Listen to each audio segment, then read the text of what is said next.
자, 여기서 22쪽 문학 보면은 여기서는 이제 세 번째 시의 이미지에 관련된 거예요. 우리가 시의 3요소가 주제, 운율, 심상이라고 했잖아요. 그쵸? 우리 앞에서 운율 했었고 오늘 할 부분이 이 심상 부분이에요. 자, 심상은 이미지랑 거의 같다라고 생각하시면 됩니다.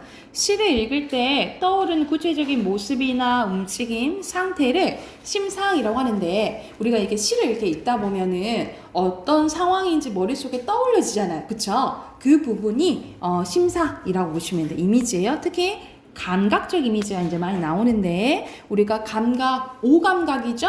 오감각 생각을 하시면 됩니다. 이런 심상을 썼을 때 효과는 첫 번째, 시적 상황이나 정서를 형상화할 수 있고요. 이 형상화라는 단어가 자주 나오지 눈에 보이게끔 표현해준다 이 말이야. 그리고 시적 대상의 인상을 선명하게 해주고요. 시의 분위기를 구체적이고 감각적으로 환기시켜서, 환기는 불러일으킨다 이런 뜻이에요. 의미를 보다 생생하게 전달할 수 있는 효과가 있다라고 보시면 됩니다. 그래서 종류 밑에 나와 있죠. 시가, 청가, 후가, 미가, 촉가. 이건 우리 오감각은 다 알잖아. 그치? 근데 두 가지 더 있네요. 공감각적과 복합감각적이 있는데 공감각은 어떤 감각을 다른 감각으로 옮겨서 표현하는 거예요. 그래서 예시 한번 봐보면 자, 여기서 새파란 초생달이 시리대. 우리가 새파란 색깔은 시각이잖아. 그치? 근데 시리다는 우리 이가 시리다 이렇게 하잖아. 촉각이죠. 그쵸? 그래서 시각을 어떻게 표현한 거야? 촉각적으로 표현한 거야. 그래서 이걸 시각의 촉각화라고 하고 그래서 이런 식으로 하나의 감각이 다른 감각으로 옮겨져서 표현하는 거예요. 그래서 우리가 공감각적 심상을 뭐라고도 하냐면 감각의 전이라고도 합니다. 옮겨져 가는 거예요. 옮겨져. 그런데 예를 들어서 봐봐. 술 읽는 말마다 읽는다라는 술이 읽는다는 후각적 타는 저녁놀 이건 시각이요. 이런 식으로 그냥 뭐 감각이 연달아 나왔다. 그러면 공감각은 아니고 뭐라 하냐면 복합이라고 합니다. 복합적 이미지라고 해. 그래서 이렇게 옮겨져 가야지만 공감각이고 그냥 연달아 나오면 복합이라고 기억을 해두시면 돼요. 이해됐을까요? 그러면은 해당하는 예시 옆에 봐볼게요. 여기서는 김강균의 대생이라는 작품이 나와 있는데 자, 향료를 뿌린 듯 하되 향료니까 후각이죠. 그쵸? 자, 뭐뭐 드시 직유법 곱다란 노을 위에 곱다라고 표현했잖아. 이건 시각이죠. 근데 노을이 향료를 뿌린 듯 하다라고 표현했네. 그쵸? 시각을 어떻게 표현한 거야? 후각적으로 표현한 거죠. 여기가 시각의 후각화, 공감각적 심상 나왔어요. 전신주 하나하나 기울어지고 먼 고가선 위에 밤이 켜졌대. 밤이 왔다라고 보통 우리가 표현하잖아요. 근데 밤이 켜졌다라고 표현했네. 시각적으로. 이거는 보통 표현과 다르게 표현한 낯설게 하기라는 표현 기법이라고 보시면 돼요. 구름은 보랏빛 색지 위에 보랏빛 색지는 노을을 얘기하는 거겠죠. 그쵸? 노을진 하늘. 그래서 은유법 쓰였고 마구치란 한 다발 장미 같대. 구름이 장미 같다 장미라고 표현했네요. 여기도 은유법. 목장에 여기 보랏빛 나왔으니까 시각적 심상도 나왔죠. 목장에 깃발도 능금나무도 불면 꺼질 듯이 외로운 들길이래요. 들길이 외롭다고 표현했네. 그쵸? 의인법도 쓰였지만 사실 외로운 게 들길일 수도 있지만 그걸 바라보고 있는 누가 외로운 거야? 내가 외로운 거잖아. 그치? 그래서 여기서 들길은 화자의 감정이 담겨진 감정이입의 대상이라고 보시면 됩니다. 자, 그러면 여기서는 향료를 뿌리는 곱다란 노을은 공감각 쓰였다 했잖아요. 그치? 여기서 후각 쓰인 거 아니에요? 후각만 쓰인 게 아니잖아. 그치? 그래서 여기 X예요. X. 밤이 켜진다는 시각이죠. X. 보랏빛 색지는 시각 맞고요. 여기서는 따뜻한 분위기야. 외롭다 했잖아. 그치? 그런 따뜻한 분위기는 아니고 약간 쓸쓸하고 그런 분위기인 거죠. X. 라고 보시면 됩니다.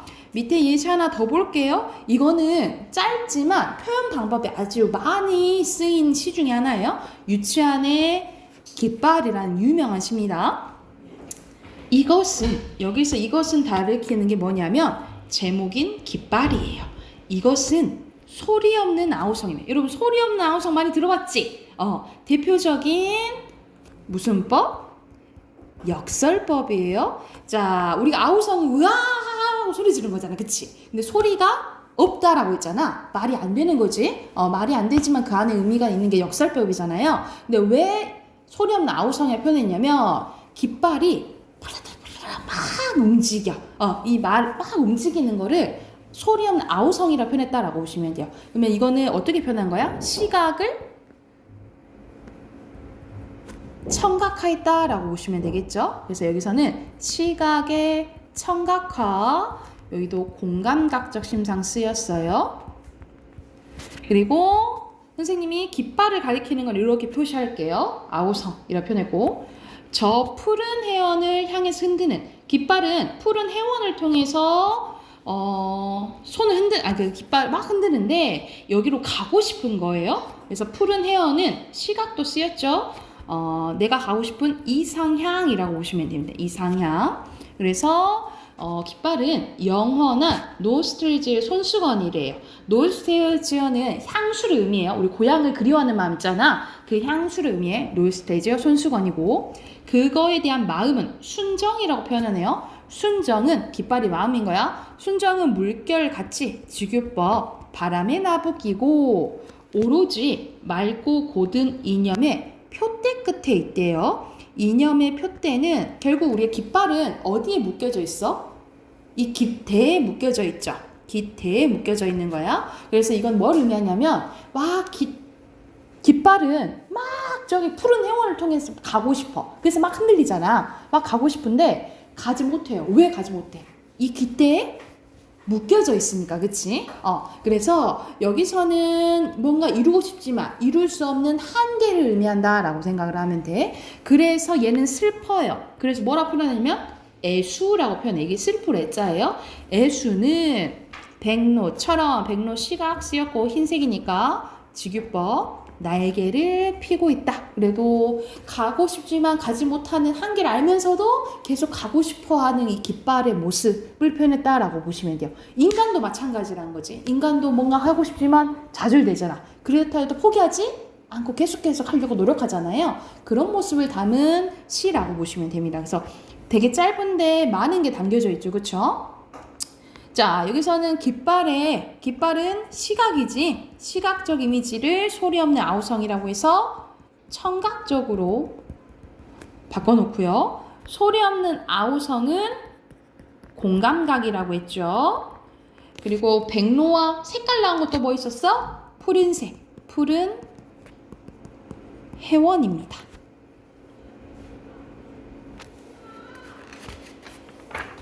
됐을까요? 자, 됐으면 뒤로 넘어가서 이미지 더 한번 봐볼게요. 자, 여러 가지 이미지가 더 있는데, 자, 역동은 움직임을 나타내는 것. 동적 이미지 같은 말로 정적과 반대가 되고요. 상승은 올라가는 거, 하강은 내려가는 거지. 보통 떨어진다 이런 표현을 통해서 느낄 수 있고, 긍정의 반대는 부정, 생성, 만들어진 거의 반대는 소멸이라고 보시면 되겠죠. 근데 여기서 추가적으로 다른 거는 이제 여러분이 아는 단어들이잖아. 근데 원형적 이미지 봐볼게. 원형적 이미지는 인류의 삶을 통해서 보편적으로 형성해온 이미지예요. 말이 좀 어렵지? 이건 뭐라 생각하면 되냐면, 인간이라면, 보편은 누구에게나 해당되는 걸 얘기하는 거야. 인간이라면 무조건 느낄 수 있는 이미지를 원형적 이미지라고 해요. 예를 들어서 준서야, 물 하면 어떤 느낌이 들어? 어떤 이미지? 물. 네가 그냥 생각나는 대로. 어렵게 생각하지 말고. 물 하면 어떤 게 떠올려져요? 어떤 이미지? 시원함. 그렇지. 시원함. 이렇게 할 수도 있고, 불은 뜨거움. 이런 것들이잖아.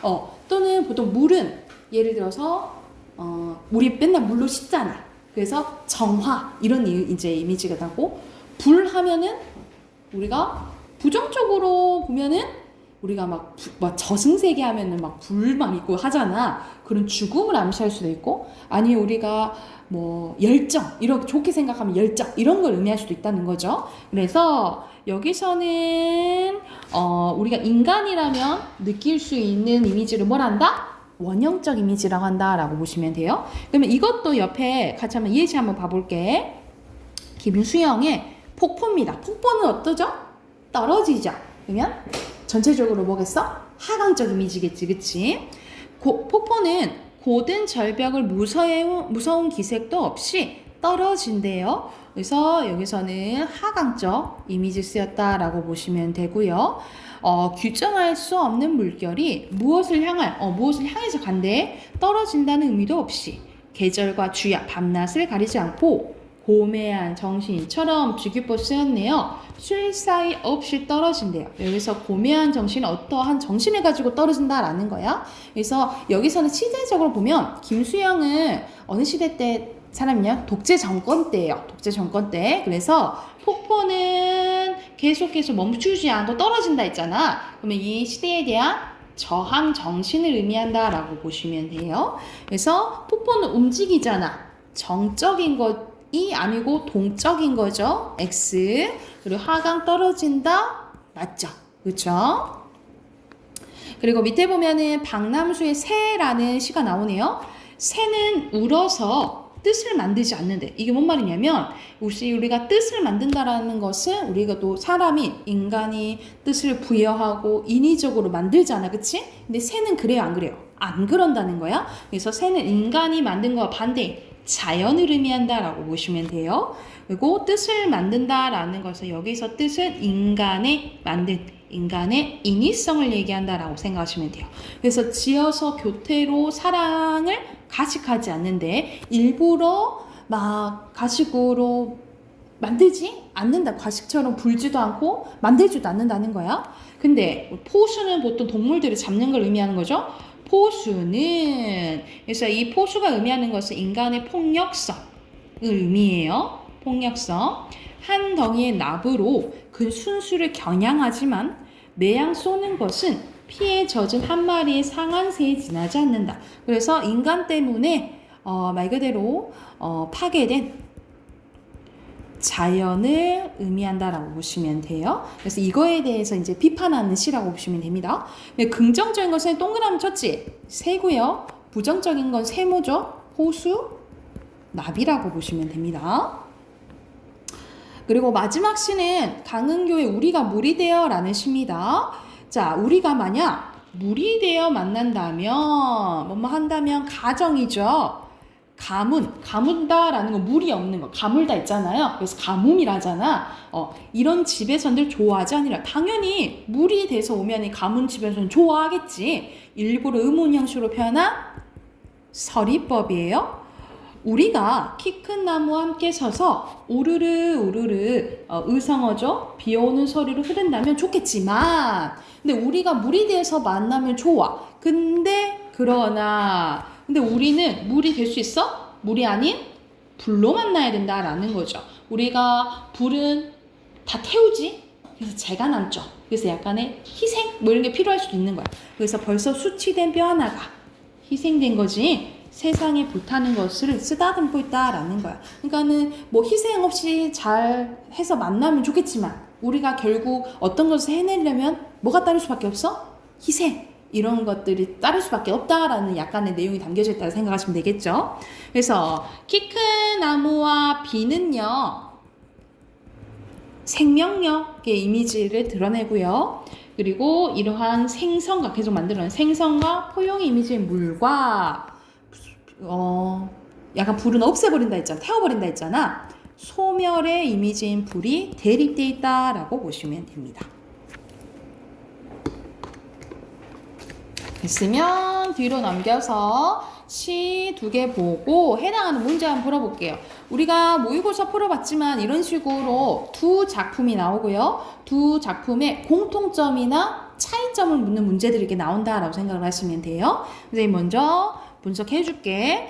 여기서는 박두진의 꽃구름 속에와 곽재구의 새벽 환지라는 작품이 두 개 나오는데, 박두진의 꽃구름 속에는 우리 박두진 하면 일제강점기 때 생각하시면 돼요. 이런 시대적 작가에 대해서 알아두시면 또 좋겠죠. 그쵸? 자, 내용 봐보면, 자, 꽃바람이 분대요. 우리가 꽃은 보통 봄, 약간 긍정적인 이미지지, 그치? 반복됐네.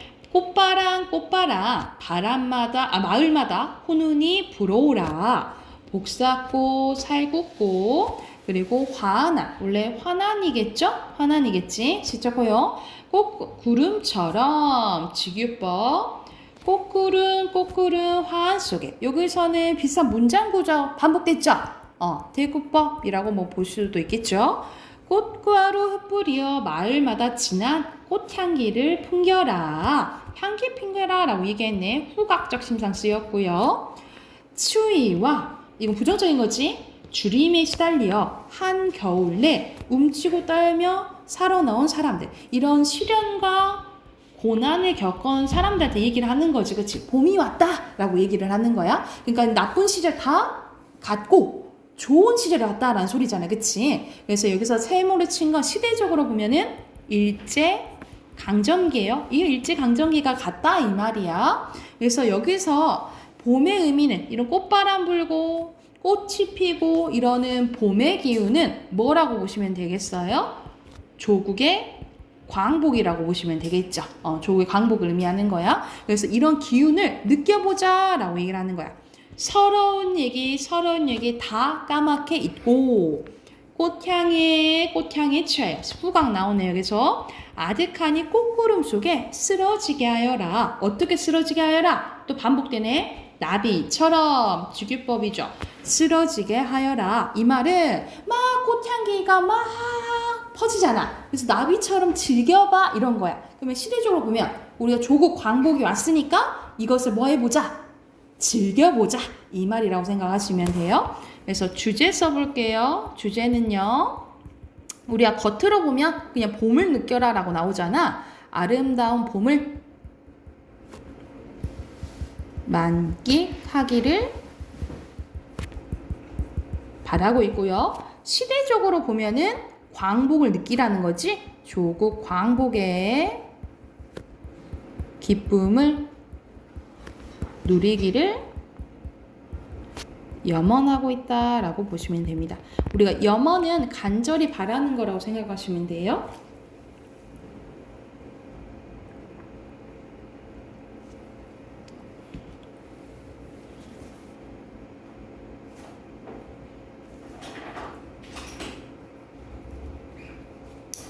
자, 두 번째 시 봐볼게. 새벽 편지예요. 자, 그러면 새벽이 어떤 의미인지를 한번 봐봐야겠지, 그치? 자, 새벽에 깨어나서 반짝이는 별을 보고 있으면 여기서 별 동그라미 해놓으시고, 별은 우리 하늘에 있잖아, 그치? 그래서 보통 별, 해, 달은 다 그런 건 아니지만 우리가 이렇게 하늘을 올려다보는 거예요. 그래서 여기서 별은 내가 바라는 이상 또는 뭐 희망, 이런 보통 긍정적인 것을 의미한다라고 보시면 돼요. 자, 있으면 이 세상의 깊은 어디에 마르지 않는 사랑의 샘 하나가 출렁이고 있을 것만 같대.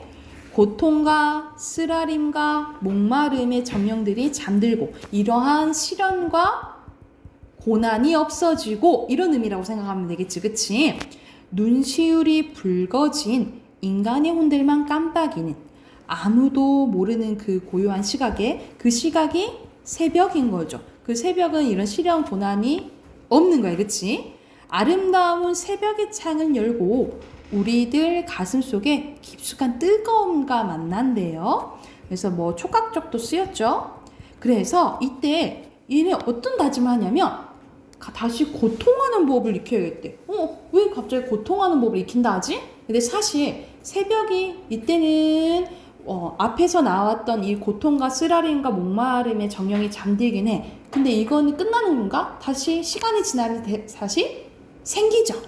생기는데 이 고통하는 법을 익혀야겠다라는 것은 이 고통을 이겨낼 힘을 다져야겠다라고 얘기를 하는 거야. 그래서 여기서는 이 말은 뭐라고 생각하시면 되냐면 이 고통을 한번 이겨내 보겠다라는 다짐이라고 생각하시면 돼요. 그래서 옆에다 써놓을게. 고통을 참고 이겨내겠다는 화자의 의지가 드러난다라고 보시면 돼요. 고통하는 법을 익혀야겠대. 왜? 이제 밝아올 아침의 자유로운 새소리를 듣기 위해서. 따스한 햇살과 바람과 라일락의 꽃향기를 맡기 위해서. 후각도 쓰이고 촉각도 쓰였네요. 그쵸?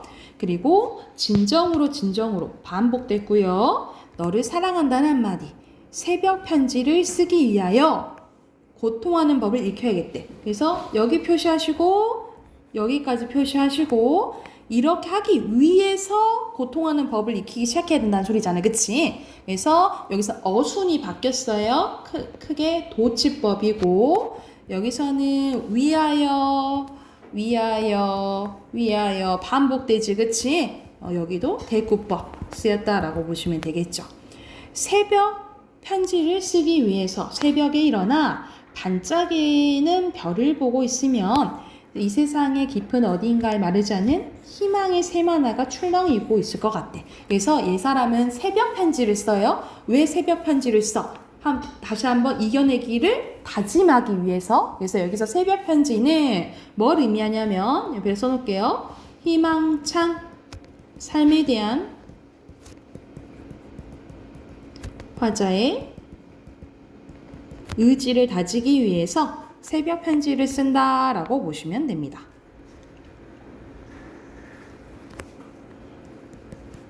주제도 쓸게요. 주제에 고통스러운 현실에서 발견하는 사랑과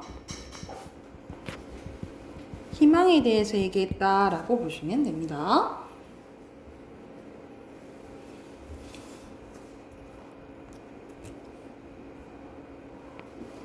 쓰셨으면 옆에 5문제 있잖아요. 5문제 풀고 답 확인해 볼게요.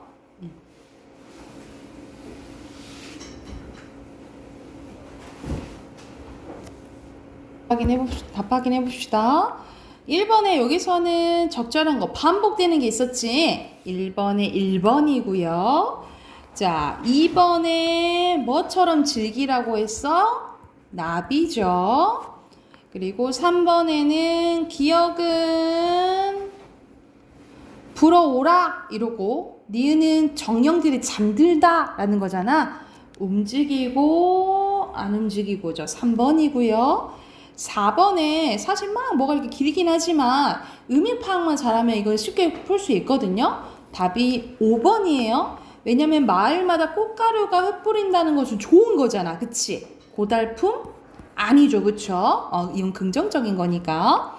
그리고 화자가 새벽에 하는 행위는 뭐예요? 새벽 편지를 쓰죠. 편지를 쓰고 이거의 의미는 선생님이 얘기해 줬잖아. 뭐라고 했어요? 희망찬 삶에 대한 이는 희망찬 삶에 대한 의지를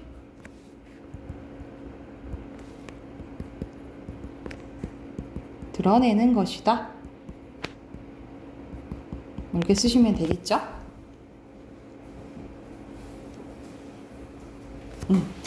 자, 그러면 독서 펴볼게요. 독서 답 확인해야 되거든요. 그래서 독서 24쪽 펴시면 됩니다.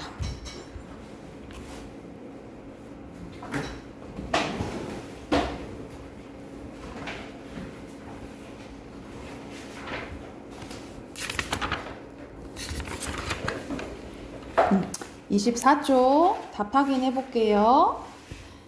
자, 여기서 뭐에 대해서 나오냐면 1번에 태아의 태반 호흡 그리고 폐호흡에 대해서 얘기하고 그리고 여기서는 폐호흡을 할 수 있는 이유예요. 이유 쓰시면 됩니다.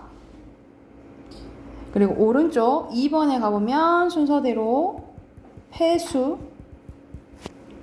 압력, 반발력, 그리고 폐호흡이에요.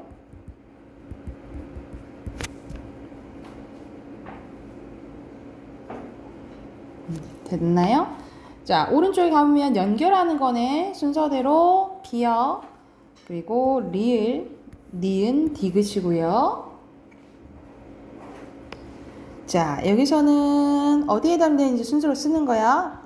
1번엔 청소년, 전기, 그리고 2번에 아동기, 전기, 그리고 3번에 아동기, 후기고요. 그리고 청소년, 후기예요. 자, 뒤로 넘기면 우리가 앞에서 했던 이제 기술에 대한 생각이 나오는데, 기술은 예전에는 고대 그리스에서는 부정적으로 봤는데 근대 초기에서는 긍정적으로 본다고 했어요. 그리고 20세기 이르러서는 하이데거는 또 부정적으로 봐요. 부정적으로 보거든요. 그래서 이런 식으로 시대마다 기술이 어떻게 변화됐는지에 대해서 나와요. 그러면 쌤이 어떤 한 대상이 시대적으로 다른 게 나오면 통시적이라고 했어. 그래서 답은 4번이에요. 1번에 4번이고요. 그리고 2번에 여기서 적절한 것은 1번이고, 그리고 3번에는 A에 가장 가까운 것은, A는 3번의 새로운 철학 관점이잖아. 이건 하이데거의 생각 고르는 거거든요. 하이데거는 마지막에 뭐라고 했냐면, 그는 기술은 더 이상 인간을 위한 도구가 아니라 인간으로 하여금 세계를 특정한 방식으로 보도록 압박하는 존재일 수 있도록 있음에 경고하고 있대. 부정적으로 보는 거예요. 그래서 가장 적절한 것은 5번입니다. 그리고 4번에 알맞지 않은 건 여기는 돈 아이디에 대해서 나오는데요.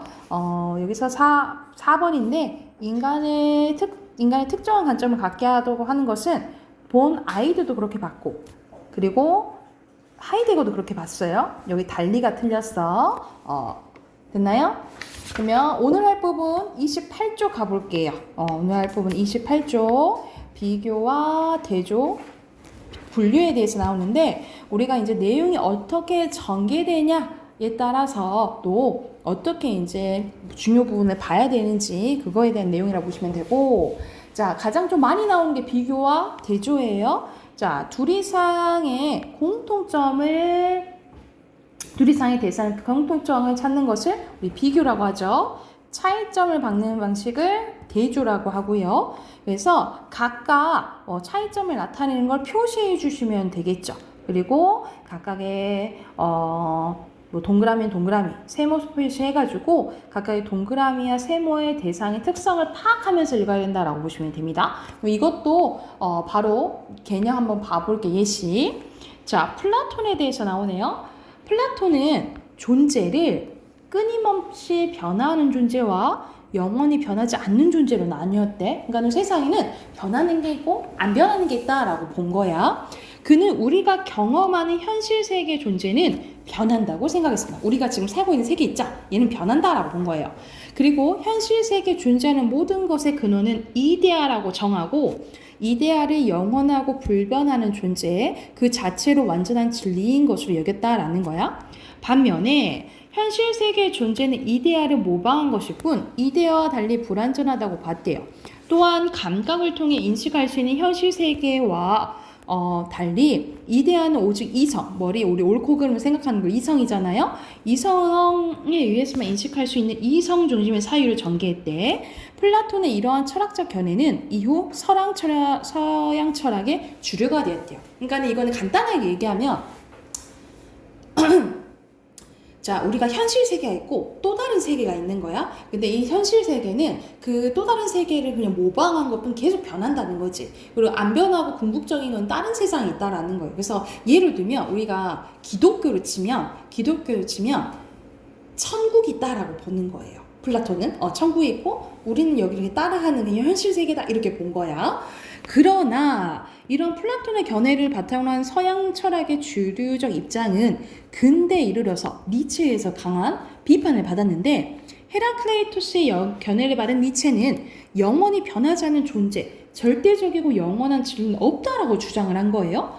또한 우리가 살고 있는 현실 세계가 유일한 세계라면서 신은 죽었다라고 선언하며 형이사학적 이원론에 말하는 진리, 신 중심의 초월적 세계, 합리적 이성체를 모두 부정했대. 그러니까 니체가 생각하기에는 천국? 그런 거 없어. 우리가 살고 있는 이게 현실이 다야 라고 얘기를 했다 이 말이에요. 차이 이해됐죠?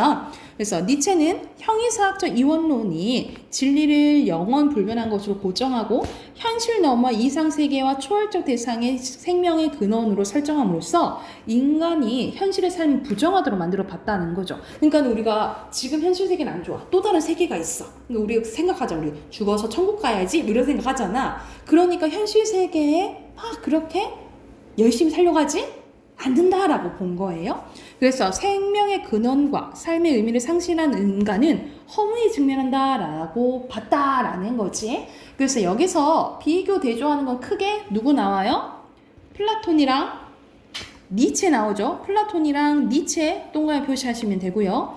그리고 대조 비교를 나타낼 수 있는 표현은 그러나 겠죠. 그러나 하면 상반되겠지, 그치? 그리고 플라톤은 존재를 두 가지로 나눴고, 니체는 영원히 변하지 않는 존재는 없다라고 봤죠. 그렇죠? 오른쪽 가볼게요. 오른쪽은 이제 분류입니다. 우리가 분류 알잖아. 일정한 기준에 따라서 나눈 걸 분류라고 하죠. 일정한 기준에 따라 나눠놓은 거를 분류라고 하는데, 이것도 나뉘는 대상을 표시하고 대상의 특성을 파악하면서 읽어라 라는 내용입니다. 자, 이것도 바로 예시 봐볼게요. 자, 비만의 판정과 관련해서 쓰이는 체질량 지수 BMI는 우리 BMI 알죠? 신장과 체중을 이용한 여러 체격 지수 중에 체지방과 가장 상관성이 높은 것으로 알려져 있습니다. BMI는 체중을 신장의 제곱으로 나누고 하는데, 이 수준이면 정상, 23 이상이면 과체중, 25 이상이면 경도비만, 30 이상이면 고도비만으로 판정을 합니다. 그러나 운동선수처럼 근육량이 많은 사람이 체지방량이 적어도 상대적으로 BMI가 높을 수가 있어요. 이처럼 BMI는 체지방량에 대한 추정만 가능할 뿐 체지방량을 정확하게 알려줄 수 없다는 단점이 있는데, 그렇다면 BMI의 단점을 보완할 수 있는 체지방 측정 방법에는 어떤 것이 있을까? 그 방법들이 나오겠죠. 그쵸? 그래서 첫 번째, 체지방을 측정하는 방법 중 가장 간단한 방법은 피부 두겹법이 있대요. 이 방법은 살을 캘리퍼스로 찝어서 살을 찝는 거야. 이 피하 지방의 두께를 잰 후에 통계 공식에 넣어 체지방량을 산출하는데요. 하지만 이 방법은 측정 부위나 측정자의 숙련도에 따라 측정 오차가 발생할 수 있고 내장 지방을 측정할 수 없다는 한계가 있대요. 그리고 수중체중법은 신체를 물에 완전히 잠근 후에 수중체중을 측정하고 물박 체중과 비교하여 체지방량을 계산하는 방법을 얘기하는데, 체중은 체지방과 제지방의 합이래. 그래서 체지방의 밀도가 0.9로 물에 뜨고 제지방은 밀도가 1.1로 물보다 높아서 가라앉는데요. 그러므로 체지방량이 많을수록 수중체중이 줄어들어서 물박 체중과 차이가 커지겠죠. 이런 차이를 이용해서 체지방량을 알 수가 있대. 그래서 여기서는 두 가지 종류가 나오는 거죠. 그 두 종류가 뭔 거야? 이 피부두겹법이랑 수중체중법이죠. 그쵸? 그래서 이렇게 동그라미 표시하시면 되고요. 그리고 이것을 나누는 기준은 여기 있지. 체지방 측정 방법이 되겠죠. 그쵸? 이렇게 네모 표시할게요. 그리고 빈칸 넣어볼게요. 빈칸은 살을 찝는 것은 뭐야? 피부 두겹법이죠. 피부 두겹법이고, 그리고 피하 지방의 두께를 재서 체지방을 산출한 방법이랬어요. 반면에 그 밑에는 수중체중법이겠죠. 수중체중법은 자, 수중체중과 물박체중을 비교해서 체지방량을 계산하는 방법이라고 했어요. 됐나요? 그러면 아마 뒤에 비교대조랑 분류 문제 나올 거예요. 30페이지부터 33까지 문제 풀고 답 확인해 볼게요.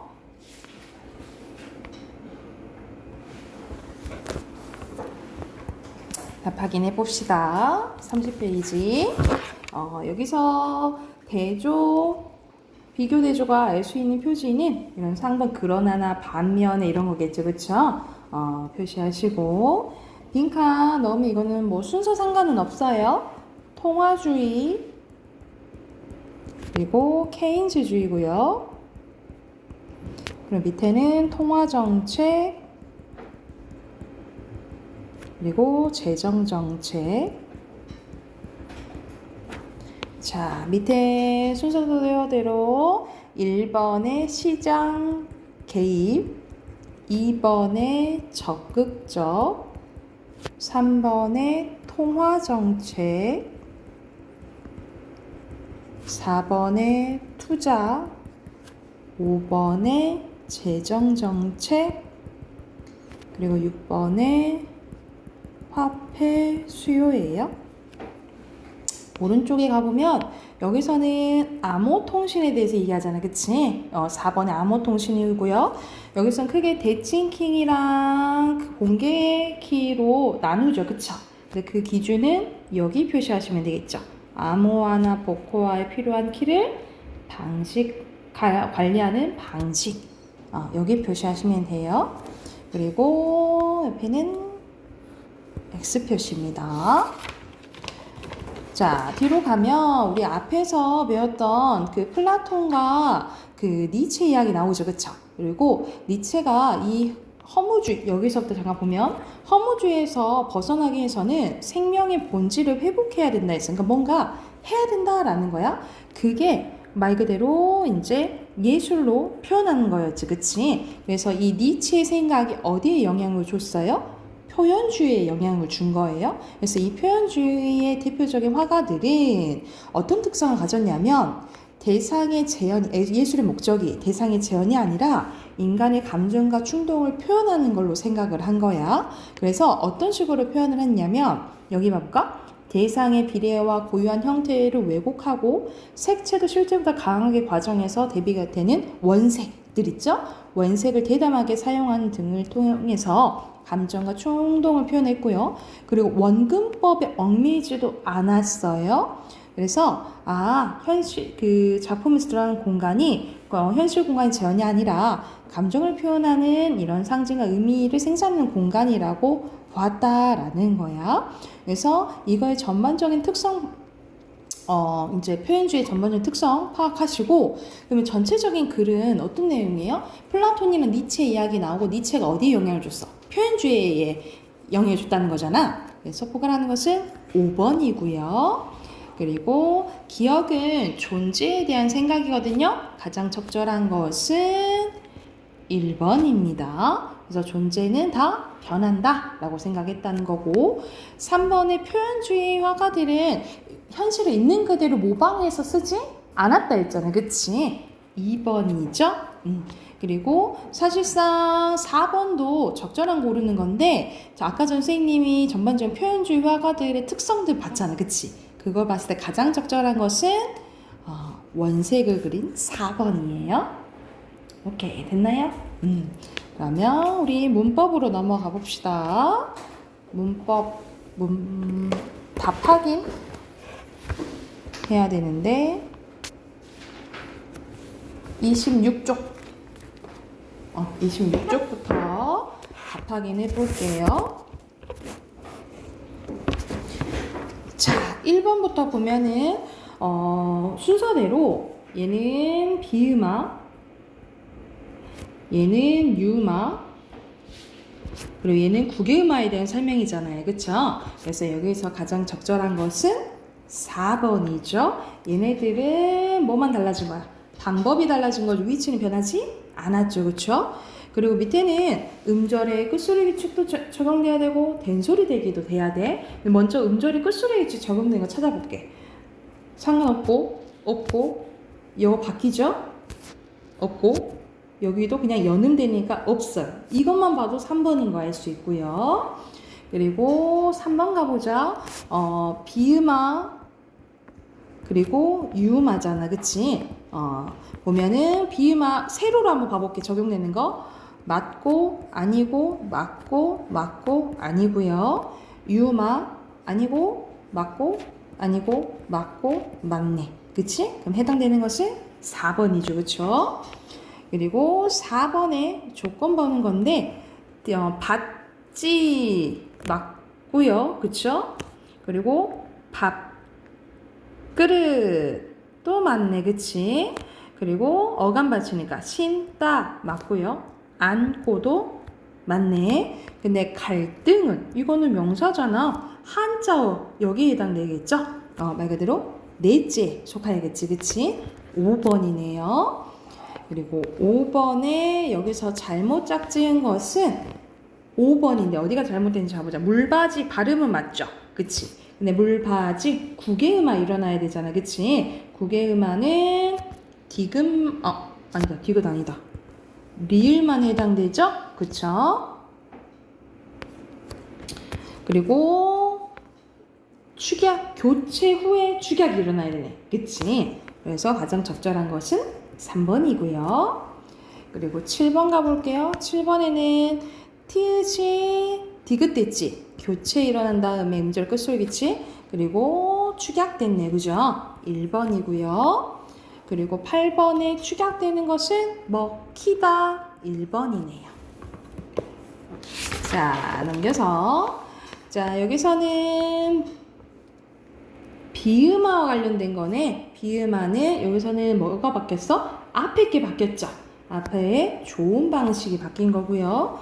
빈칸 순서대로 넣으면 비음화 그리고 위치 방식이고요. 자, 오른쪽 위에 보면은 10번 문제 보면 이거는 음절의 끝소리 기초에 적용된 거고 이거는 된 소리 대기 그리고 이거는 축약, 자음 축약이죠. 그쵸? 자, 여기서 적절한 것은 3번입니다. 그래서 교체 일어나고 축약이 일어나죠. 그죠?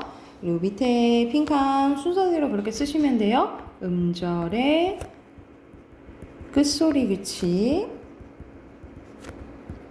된 소리 되기 거센 소리 되기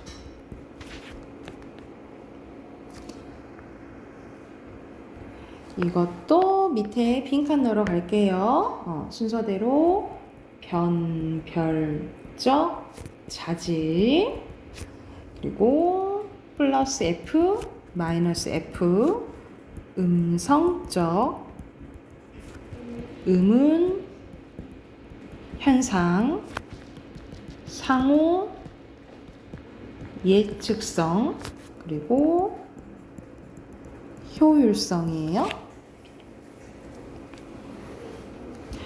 자, 여기 11번 보면 여기서 일치하는 거예요. 자, 변별적 아까 전에 의문적 특성 그리고 이거를 변별할 수 있다 했잖아요. 그치? 2번이고요. 적절한 거.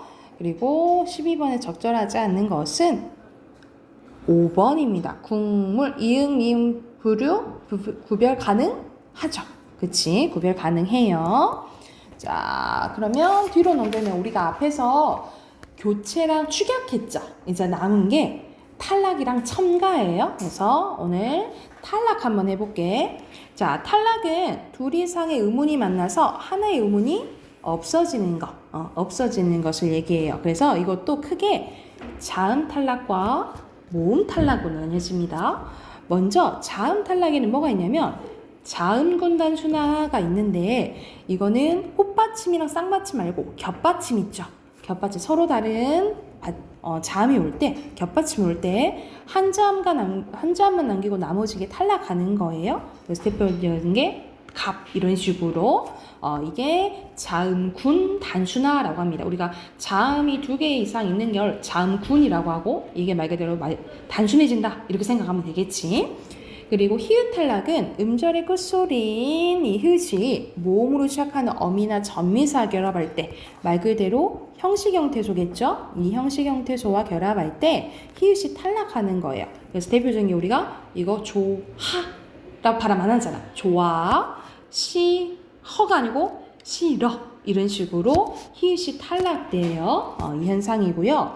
리을 탈락은 보통 단어가 만들어질 때 합성어나 파생어가 될 때 이 리을이 탈락이 됩니다. 그래서 대표적으로 우리가 솔방울 솔잎이라 하잖아. 그치? 우리는 이 리을이 탈락해서 소나무, 그리고 등글다인데 기본형이 니은이 오면 둥근 이런 식으로 리을이 빠져요. 그래서 대표적으로 다른 뭐 예시 들으면 아우 아드님 잘생기셨네. 아들 플러스 님 리을 탈락해서 뭐라 하는 거야? 아드님 뭐 이런 식으로 하고 우리가 예전에 말과 소가 많았죠? 그래서 우리 말소라고 안 하고 리을 탈락돼서 마소라고 해요. 이런 게 대표적인 리을 탈락이라고 생각하시면 돼요. 그리고 모음 탈락 가볼게. 이 모음 탈락은 크게 두 가지가 있어요. 탈락과 동모음 탈락이 있는데 이 동모음 탈락은 대표적인 탈락이에요. 자, 이거는 기본형을 잘 봐야 돼. 예를 들어서 써라는 단어가 나와 민재야. 그러면 써의 기본형은 쓰다야, 그치? 그래서 탈락, 쓰 플러스 어여서 탈락인 거예요. 그리고 잠가의 기본형은 잠그다예요. 잠그다. 그래서 잠그 플러스 아에서 탈락이라고 보시면 돼요. 이게 대표적인 탈락이고요. 탈락은 자 예를 들어서 애들이 헷갈리는 경우가 있단 말이지. 가설을 보고 선생님 이건 그냥 가 플러스 서 아니에요? 라고 할 수가 있어. 근데 이거는 가 플러스 아서예요. 아서가 하나 연결음이야. 그래서 아가 연달아 왔지? 이 중에 하나가 탈락됐다라고 보는 거예요. 이게 탈락. 이것도 마찬가지야. 타 플러스 과거를 나타내는 서너머름이 맞죠? 그래서 중에 하나가 탈락돼서 탔다 이렇게 되는 거야. 그리고 예를 들어서 너 집에 가 했을 때 이 가 있죠. 너 집에 가 해서 이 가는 선생님 그냥 가 아니에요? 이거는 가 플러스 아로 봐요. 이것도 탈락 현상이야. 이거를 기억해 놔야 돼. 탈락 현상이야. 자, 이게 모음 탈락이에요. 이건 간단하죠, 그쵸? 이것만 유념 있게 기억하시면 되고 이거 잠깐 한번 봐보자. 히읗 탈락은 예를 들어서 다른 것도 마찬가지야. 히읗 탈락 우리가 조아라고 발음하긴 하지만 조하라고 쓰지. 이렇게 쓰지. 이렇게 쓰죠. 그쵸? 이거는 표기 반영이 안 된 거야. 발음이 표기 반영이 안 된 거야. 근데 우린 이걸 가설을 그냥 가설하고 쓰죠. 이거는 표기 반영이 된 거라고 생각하시면 돼요. 이해됐어요? 그러면 해당하는 거 옆에 31쪽 바로 풀어보고 답해 확인해 볼게요.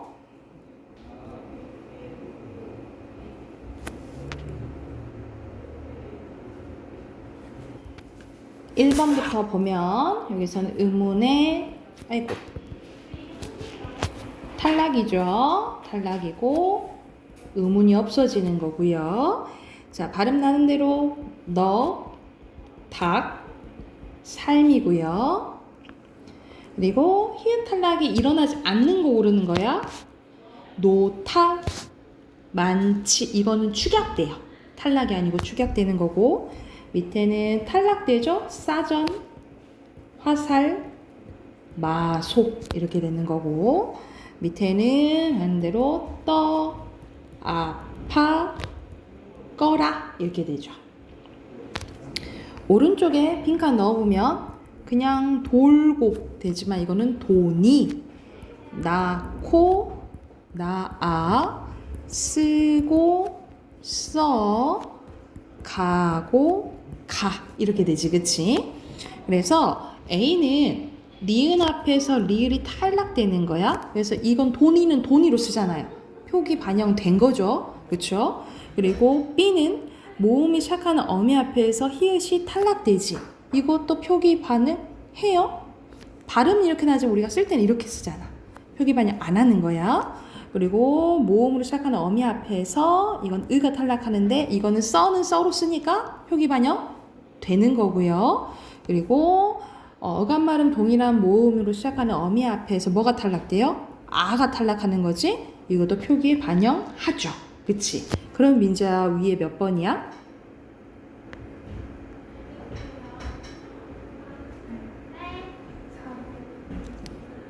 음운 탈락하는데 D 탈락한다 했잖아요. 그쵸? 2번. 그치. 표기 반영 안 한다 했지, 그치? 네. 됐나요? 그러면 여기까지 하고 숙제는 없고요. 단어만 외워오면 되는데 우리 민재 단어만 우선 외워오세요.